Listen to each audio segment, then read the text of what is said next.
Hey guys, it's great to see you today. I'm Miss Joli and I'll be your visual artist for this lesson. Today we're going to talk about abstract art. We're going to look at some artwork from master artists and that use abstract art. And then we're going to go ahead and create our own abstract art out of lines, shapes, and colors. What we're going to need today is a sheet of paper, eraser and pencil, and a cup of crayons. Paris was a center for most new modern art trends before World War II. But after, New York City emerged as a major center for artists. The abstract movement took place in the United States. In its purest form, abstract art has no subject. It's just lines, shapes, and colors. The abstract art movement is called abstract expressionism because the art has no subject and it tries to convey some type of emotion. The main characteristic of abstract art is that it has no recognizable subject. Some abstract artists had theories on the emotions that were caused by certain colors and shapes. Paintings may look random, but are planned out to the last detail. Other abstract artists painted with emotion and randomness, hoping to capture their subconscious thought on canvas. So abstract art is an art that's not representing external reality, but it seeks to achieve effects using shapes, forms, colors, and textures. Here are some master artists who normally work with abstract art. Wassily Kandinsky, a Russian painter born in Moscow, enjoyed music and learned to play the piano and the cello. Kandinsky once said, even as a child, the colors of nature dazzled him. Both music and color would have a huge impact on his art later in life. Kandinsky went to college and then became a law teacher. When he was 30, he decided to change his career and become an artist. He attended an art school in Germany. He started painting landscapes, but Kandinsky began to think that painting didn't need a particular subject, but the shapes and colors alone could be art. The next several years, he started to paint what became known as abstract art. Kandinsky was one of the founding fathers of abstract art. He is considered the father of abstract painting. In an effort to capture sound and emotion in art, he painted some of the first major abstract artworks. Kandinsky felt he could express feelings and music through colors and shapes in his paintings. Yellow had a crisp sound of a brass trumpet, and certain colors placed together could harmonize like chords on a piano. The shapes he was most interested in were the circle, triangle, and square. He thought the triangle could cause aggressive feelings. The square was calm, and the circle, spiritual feelings. A couple of his famous quotes. Everything starts with a dot. The more frightened the world becomes, the more art becomes abstract. Jackson Pollock was an American painter born in Cody, Wyoming. He created his own unique style of painting. He would splash and dribble and drop paint onto the canvas, straight from a can. This style of art was later called action painting. He drizzled and created interesting colors and textures.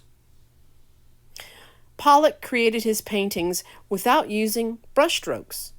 He became famous for his large paintings made with those dribbles and splashes of paint. His nickname was Jack the Dripper. His style was very new at the time. He also defied conventional paintings on upright surfaces by applying paint to his canvases from all directions. At a peak of his fame, he abruptly abandoned the drip style. Piet Mondrian was a Dutch modern artist. His early painting shows abstract landscapes.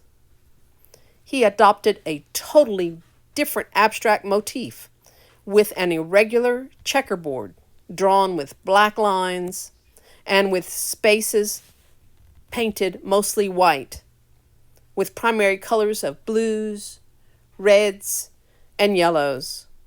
This style is geometric abstraction with primary color. Paul Klee was a Swiss-German artist. Both his parents were musicians, and when he was very young, he trained to be a violinist. After finishing his military training course, he painted aircraft camouflage and accompanied aircraft transports. He taught at a German art school that combined crafts and the fine arts. He lectured and exhibited his work along with Wassily Kandinsky and others. He was very interested in color theory. Pablo Picasso, a Spanish painter, grew up in Spain where he was born.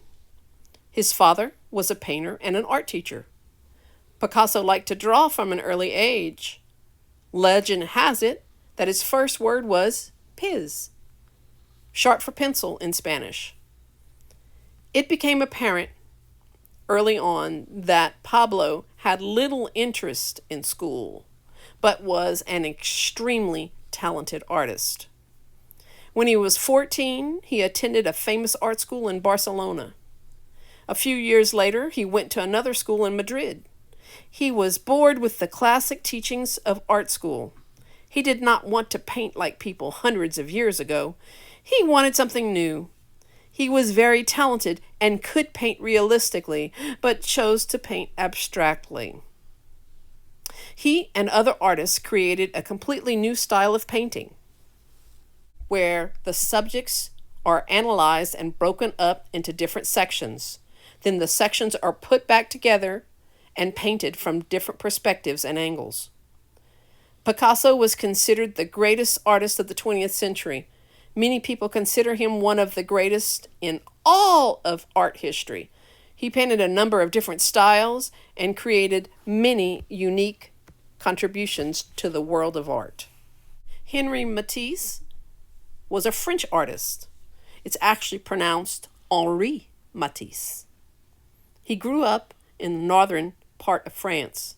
His father was a grain merchant and strict with him. He went to school in Paris and studied law. In 1888, he passed the bar and took a job as a law clerk. When he was younger, he came down with an appendicitis. During his recovery, his mother got him some art supplies for something to do. He fell in love with painting art. He decided he wanted to become an artist. His father was very disappointed. Henri began to explore painting. His mother encouraged him not to follow the normal rules of art, but to try out new things, to paint with his emotions. He spent a year studying art. In the early 1900s, Matisse developed a new style with other artists. He painted with bright masses of color freely applied. He used color to express emotion, often using colors that had nothing to do with the natural colors of a subject. He began experimenting with flat areas of color and created an interesting arrangement of colors and shapes. His later years experimented with cutouts. That is, cutting out painted paper to make collages. He was a good friend with Pablo Picasso. Joan Mauro was a Spanish painter, sculptor, and ceramics, born in Barcelona. He started painting when he was 14 and also attended an art school. He developed his own style to draw scenes of trees and landscapes. In the 1930s, he made changes to his style of painting. He was influenced by Pablo Picasso. He created his own style of abstract work, whether it's in paintings or sculpture. Abstract art. Put your name on your paper, and then we'll flip it over. What you need is to go ahead and get your black crayon first, and you do it in your black crayon. I'm going to go ahead and do it in my marker. We know different types of lines we have. We have straight line, curved line, wavy line, dotted line, and dashed line. We're going to create our abstract art with this today. So here we go. Okay, here's my sheet of paper. Now we're going to be turning our paper from time to time. So let's see. The first thing we're going to do is do a straight line. It doesn't matter where you do your straight line. Just do a straight line from one side to go all the way off the other side. So if you didn't go all the way off, go ahead and go all the way off. Okay, so that's my straight line. No matter which way I turn it, it might change the direction of the line, but the line is still always straight.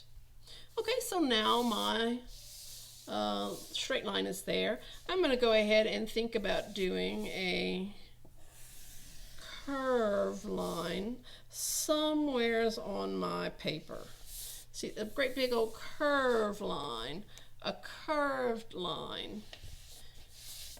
So what I want to do is find places where I don't have much going on. And I'm going to go ahead and do another type of line. Let's see. I don't have anything coming from this one, so I think I'm going to go across here. I'm going to do a wavy line. Where do I want to do my wavy line? Maybe my wavy line comes here.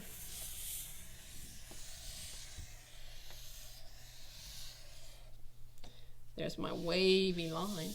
Went from one place to another. See how I went all the way off the page here and then all the way off the page here? That's my wavy line. And then we have our straight line, we have our curved line, we have a wavy line. Next we're going to do is we're going to look for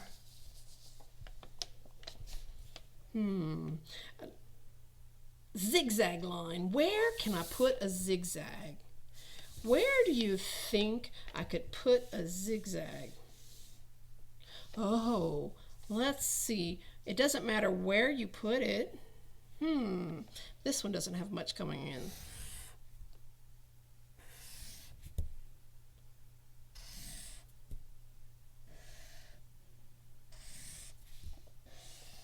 Find a place to put your zigzag line. Now you see how I tried to get it spaced out so that I have room to have a whole bunch. You don't want to put it too close. If you put it too close, it's going to be very hard to color. As it is, we're going to have to change a color every time we cross our lines. That's going to, let me tell you that ahead of time. I usually don't tell my students until the very end. Okay, so we have straight line, we have curved line, we have wavy line, we have a zigzag line. We're going to do a dotted and a dashed. Now the dotted and dashed, you can do them straight if you want, or you can do them wavy, or I'm going to actually loop one of my lines. I think I'm going to loop my dashed line. And let's see. I actually have lines coming everywhere, so it really doesn't matter where I do it. I'm going to do it here, a dashed line.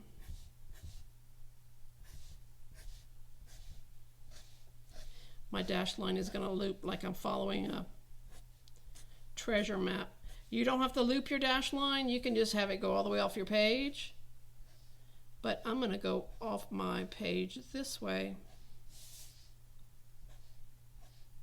There we go. See how it looks like a treasure map? That's what happened. I made one loop and it came down. That's what I did on this one. Made one loop and it came down. All right, and then now a dotted line. Now, my dotted line is quite tricky. I'm going to borrow a sheet of paper. I'm going to show you the difference. Okay. On a dotted line, let me put a square. Here's going to be a square, and here's a square. Let me just show you this. You're not putting anything on here. Watch. Here's a dotted.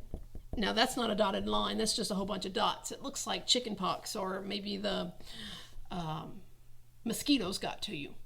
For a dotted line, you have to think about a little bitty bunny rabbit. And you have to follow that line so that you can tell exactly where that little rabbit went. You see how you can tell exactly where I went? So that's what you're going to have to do for a dotted line. See, this one looks like chicken pox, or it looks like a bunch of mosquitoes got to you, right? This one, you can tell where the little bunny went. So we're going to do a little bunny trail. Let's see, I'm going to do a little bunny trail right here. I like to have fun with these. Now the dot and the dash make this project a little harder.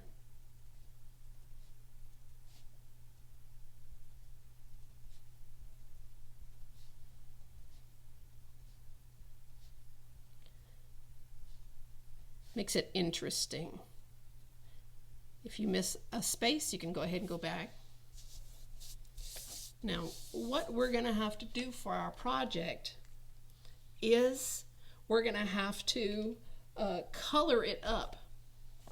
But now when we're coloring it, this is my first rule, don't put the same color right next to another color. Okay, so here we have lines, and when a line crosses another line, it creates a shape. So let's look at this right here. When a line crosses another line, see how it crossed another line? And it creates a shape. What shape is that? What shape is that, class? It's a what? A triangle. Yes, it's a triangle. Ooh, I even find another triangle. Looking at your artwork, I wonder if you have a triangle hidden in yours. Sometimes I even have a square every once in a while. I usually get rectangles. Once in a great while, I might get a circle or a curve. That's why I like to throw the loop in. See, this almost looks like a half of a circle, but not quite. And this is kind of the inside. But when you find the shapes that you have a name for, those are called our geometric shapes. Geometric shapes. Geometric shapes are shapes you study in math class, like square, triangle, oval, circle, rectangle, and a rhombus or a diamond. Sometimes I even get a diamond in my artwork. Okay, so your job will be to color up the shapes you find. Let me show you real quick. Here's an artwork I have done with a class. So when you cross the line, you change the color. When you cross the line, you change the color. When you cross the line, see, my marker had started running out. You change the color. When you cross the line, you change the color. It's okay to repeat a color, but when you're coloring, color one color, and then you can use that same color somewhere else, and use that same color somewhere else, and somewhere else. You don't want them to touch. The only thing that can touch is if the tip touches another tip. Like, see this yellow piece and this purple piece? I could have used yellow and yellow right here, because they kind of like just kiss right there. But you can go ahead and when it crosses the line, now you see how I have the dashed line? Dashed and dotted make it kind of hard. I didn't say it's impossible. I do have some first graders that get this at the very beginning of the year, but not everybody does. Don't let that line trick you, because sometimes those lines will trick you. So when you cross the line, you have to change color. So what we're going to do here, when we cross the line, we're going to have to change color. So let's say I'm going to start off with this in purple. So this whole piece, I'm going to cross the line. See, this whole space right here is going to go purple. This whole space. And I can use purple again, but just not right next to it. I cross the line, I have to change my color. Cross the line, when I go somewhere else, I can color right here because it's not too close. See? When I cross the line, I have to change color. When I cross the line, I have to change color. When I cross the line, I'm gonna have to change color.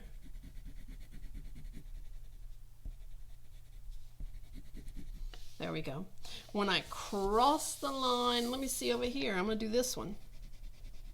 I want to talk to you real quick about this project. After you have it all colored up, there's something I like to do with my students. Sometimes we line them up and see if we can find something hidden in our artwork. I'm going to show you by looking at that other artwork I just showed you a minute ago.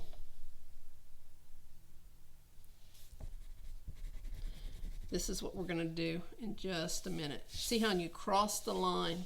You cross the line. Okay, look, I could do this one in purple. I wouldn't do more than 4 of each color for now, because if you have a lot, unless you have a whole bunch of shapes. But I was trying to think big so that you don't have to worry about coloring as much. When you cross the line, you're going to have to change color. So now, if I want to color something right next to it, like I might want to use blue. So if I'm going to use blue, I could do this in blue or this one in blue. Boy, this is a big old, I wonder what this would look like blue. See all of this. Now watch, when it comes to the dash and the dotted line, what you should do is go ahead and trace it, just like that line was there.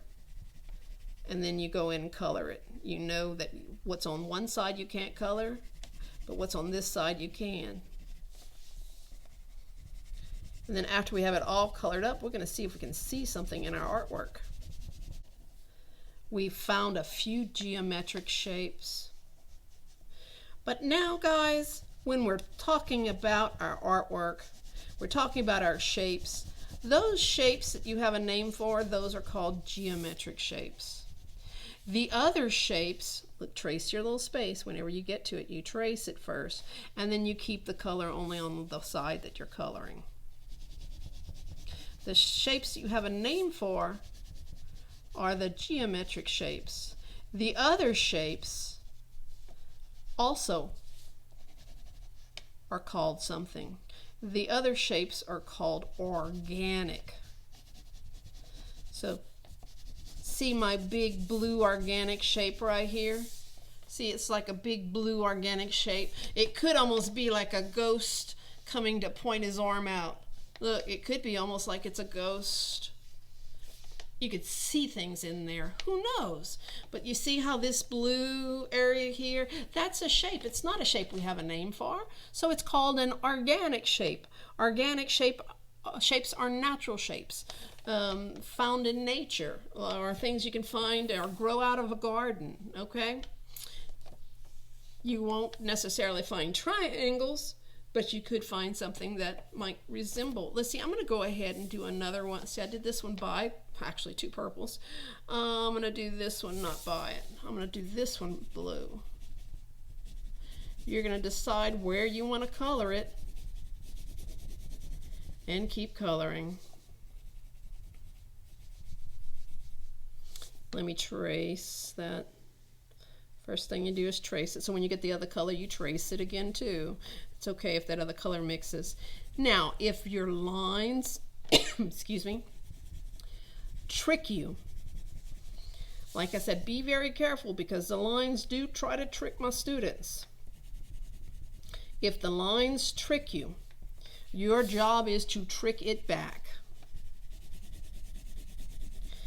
And when that happens, what you're going to do is, if I accidentally put 2 blues together, I'm going to take one of those blues and I'm going to mix another color with it.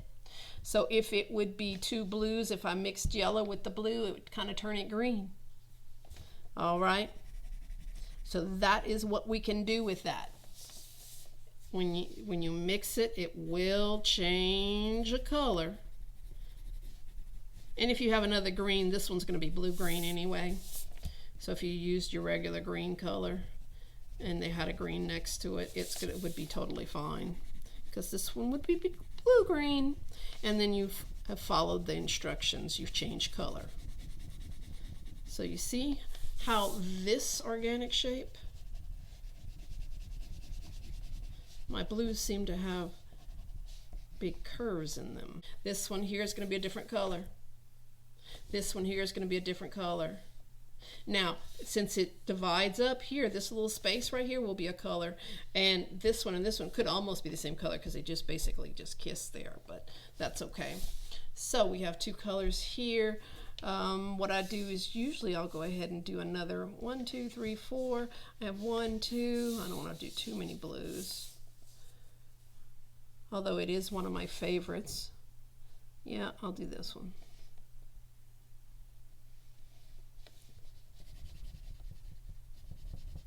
It's a big rabbit foot. See, the rabbit's here, and that's a little bit of the foot. My shape already looks like something. These are all geometric shapes if you have a name for it. If you don't have a name for it, that's an organic shape. So this artwork usually has a whole bunch of organic shapes and not many geometric shapes, but you do find them. You do find them.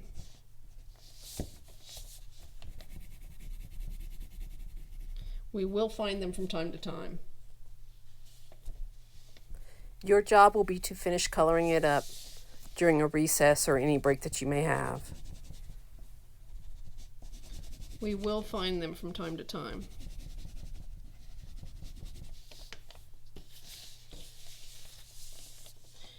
Now, I just want to go ahead and let you know this is what we're going to do towards the end. Your teacher can do this with you. When you look at these artworks, you can look at it one way and possibly see something in there. Who knows? You could look at it and think about it. Oh, I wonder if this is a comb or something coming up. Could be a flower coming up. Or if you turn in another direction, it might look like something else.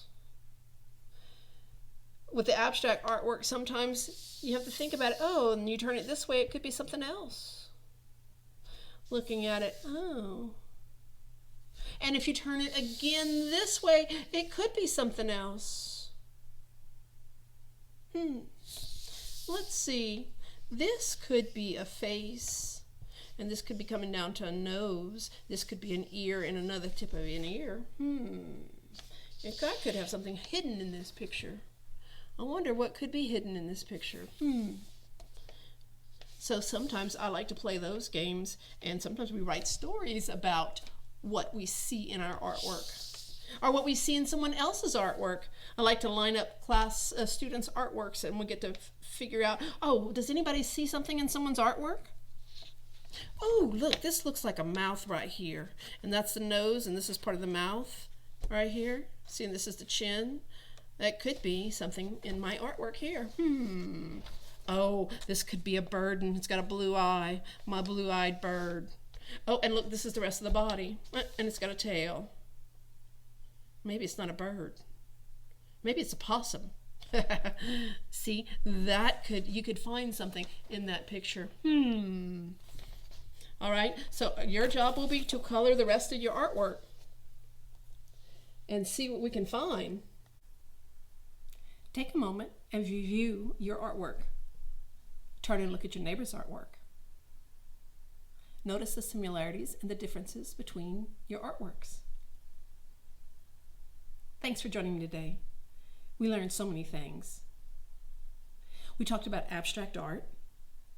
We looked at master artists who have used abstract in their work. We created our own abstract art by using lines, shapes, and colors. As you go through your week, notice different abstract symbols and signs that you might see. Think about ways you can create your own works using other lines, shapes, and colors. Enjoy the rest of your day. I can't wait to see you again.